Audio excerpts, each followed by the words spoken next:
So in case you didn't know, we're going to talk about service today. I'm going to talk about service, loving service.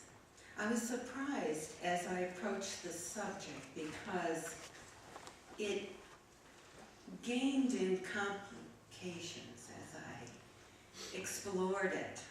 But finally, where'd that book go? Finally, I thought of this book called How Can I Help by Ram Dass and Paul Gorman. I had read it more than 10 years ago when I started my ministry, when I started my training, and it was just full of wonderful thoughts. So over time, I've come to understand we're born to serve, just as we are born to love. We are born to laugh. We are born in joy. This being said, service is not a given. It's not automatic. And service is complicated by our fears, our egos, our beliefs, and our circumstances. So first I'm going to talk about some of the challenges to serving, and then I'm going to talk about more enlightened ways to serve and to be of service. So first we must take care of ourselves. That's one of the challenges to service. We have to feel that we're ready. We're taking care of ourselves enough that we have to give. Now that's pretty much an illusion, but it does work that way in part because we have to eat well. We have to take time to exercise. We have to have creative outlets. We must take time to relax and to be silent and time to listen. A spiritual practice is helpful because it nurtures us. And coming to services on a Sunday is a spiritual practice because it nurtures us. It gives back to us. But did you ever say to yourself, I think I'm out of my mind to be doing this?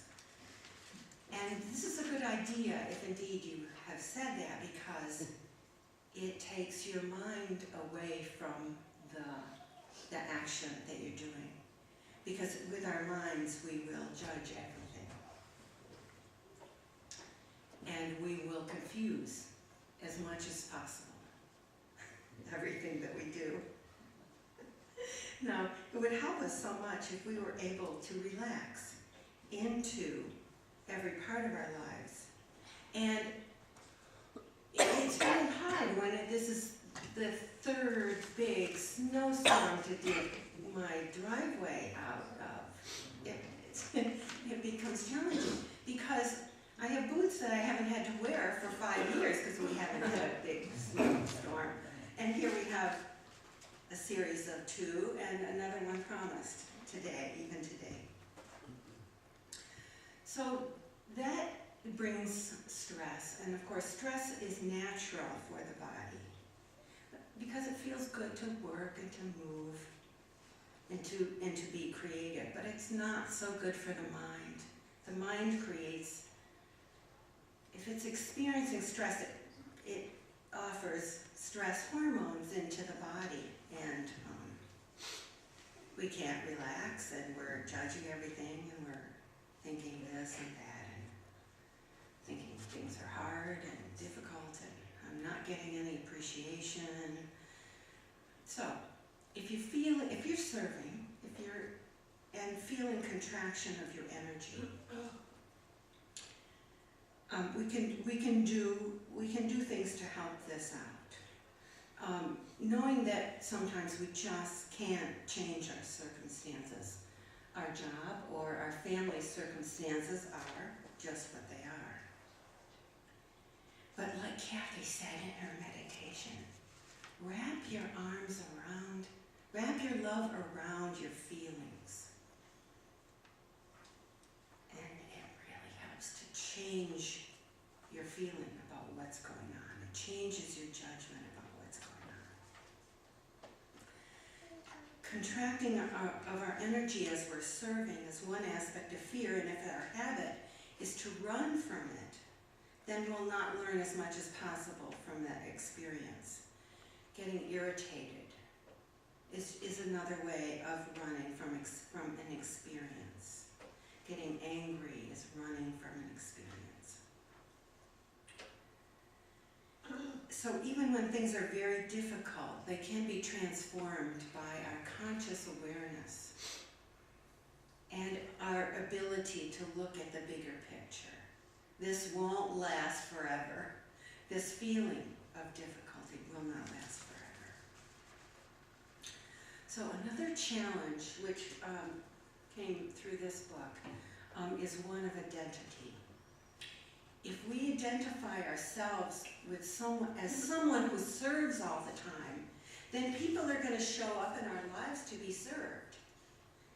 And if we identify ourselves as someone who needs to be served, then hopefully, yes, and then they will, because we're putting that out there. People will show up to serve us.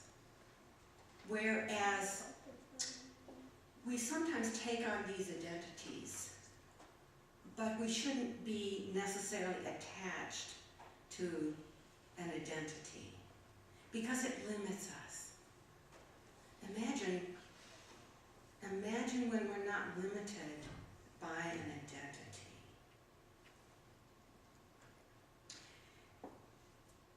Those we serve have a gift to offer us, but we can quickly forget that if our mind is in the way. If our ego is in the way. The best service occurs when the boundaries between the server and the served melt away. Then both are healed. Time and time again we hear stories like this. The person she was caretaking for passed away, but she was healed of a chronic illness. Happens again and again. Another challenge is, how do we deal with the expectations we have in our need to be served by others as we are serving ourselves? Again, that's a problem of the ego, the expectations. So do we expect the animals we serve so well to reciprocate? No. The dog will probably never learn to take out the garbage. And the cat will not clean out the litter box. Thinks it's taking out the garbage. But the love that we feel from our pets is unsurpassed. And that love is there at any time we are serving. So sometimes in my experience, a client will cancel at the last minute. And I have to, I become frustrated because I made the effort, I took the time, and now I won't make any money. So I've developed the habit of saying, this appointment was not supposed to happen today. Not supposed to happen. It takes it out of my hands and puts it in the hands of Spirit, which is where service belongs. I say, my life is still in divine order, and then move on. I move on to something else. And it takes a consciously expanded awareness to serve without expectations. But even that can become a more positive habit if we keep practicing that. And it becomes easier and easier to process the interventions from the ego that are coming in all the time to confuse us. And we are more able to quickly process our ups and downs of life. Another challenge that came through this book, which I thought was very interesting and it's very powerful, the difficulty, are we having in our serving, are we having difficulty with our own pain and our own fear? Are we afraid of pain? Are we afraid of death? And in that situation, it's very hard for us to be quiet, peaceful, helpful to someone who is actually dying. And there was a time when I was volunteering for hospice, and I would visit. There were 3 or 4 people who I would visit. This was several years ago, and in our community, a couple of people died. Who your mother, Della's mother, died about that time, and then 3 people that I was visiting at hospice died. And I'm going, I can't take this anymore. And so I stopped being a hospice volunteer. But I did take the time to try to learn what I needed to learn from all of those experiences. To try to get to a better place in the face of pain, in the face of suffering. So I visited a woman, just a client of mine who died just in September. I would visit her at hospice every couple of days and give her a foot massage, and she just loved it. And we had a lot of fun because she decided that she was going to go out laughing.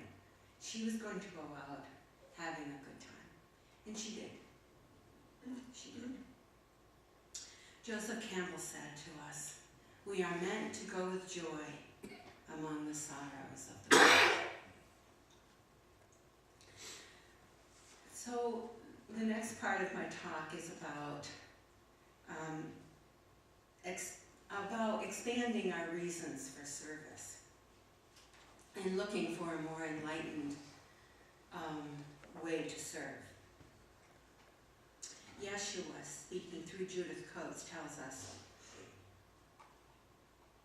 "It takes only the willingness to look in the eyes of your brother and sister and behold the Christ in them. For when you behold the Christ in another, you behold the Christ which you are." Of course, then when we know this, we can feel our heart opening.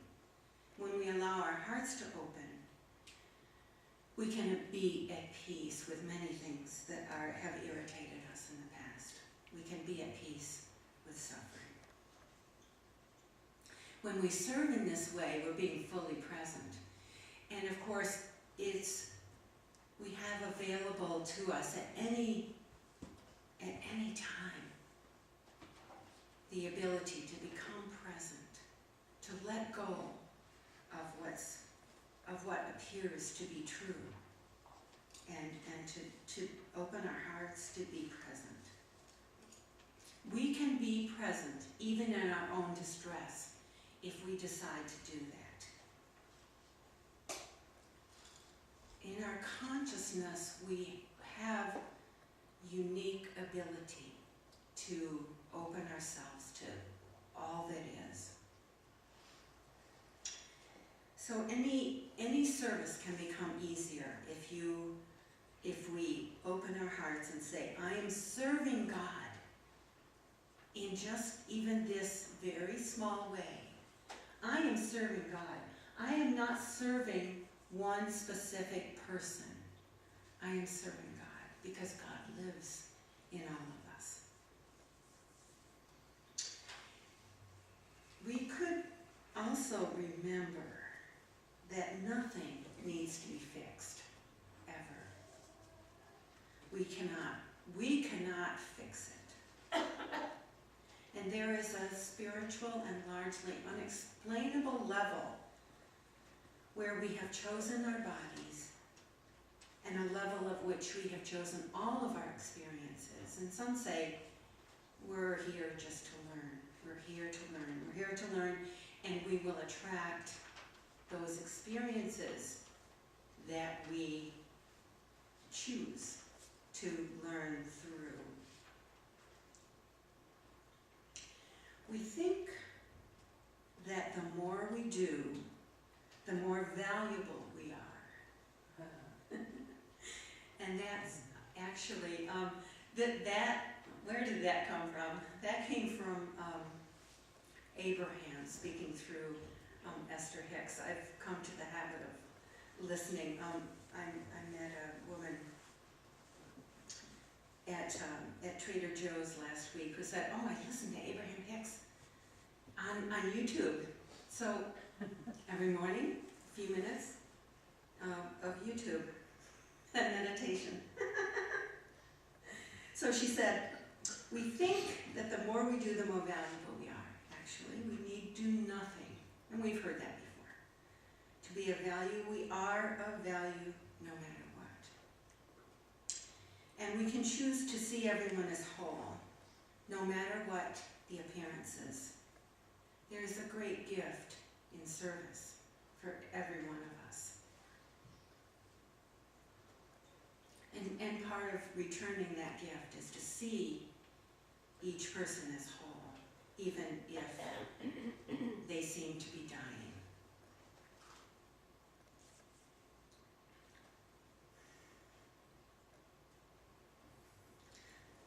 Another aspect of enlightened service is simply listening to each other.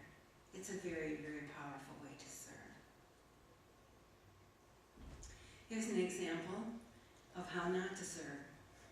I was having lunch with a friend at Whole Foods. And you know how the TV is on the wall? I was sitting facing the TV, she was sitting over here, and I was watching the TV and having a conversation. That's not how to serve. So, I never did reach a happy place at that time, but I did say I have to go because I have to go back to my office. And that was the only way I could deal with that one at the moment. Kathy in her meditation reminded us that giving and receiving are one and the same. I like to think of them as two sides of the same coin. You can't have one without the other. Service will light a spark in you that will light the world. And of course, service has lit a spark in most of us here at Interfaith. And Marilyn Alf is going to talk about the work of the service, of the caring committee, which has been going on for 4 years, 3-4 years. Come on up, Marilyn.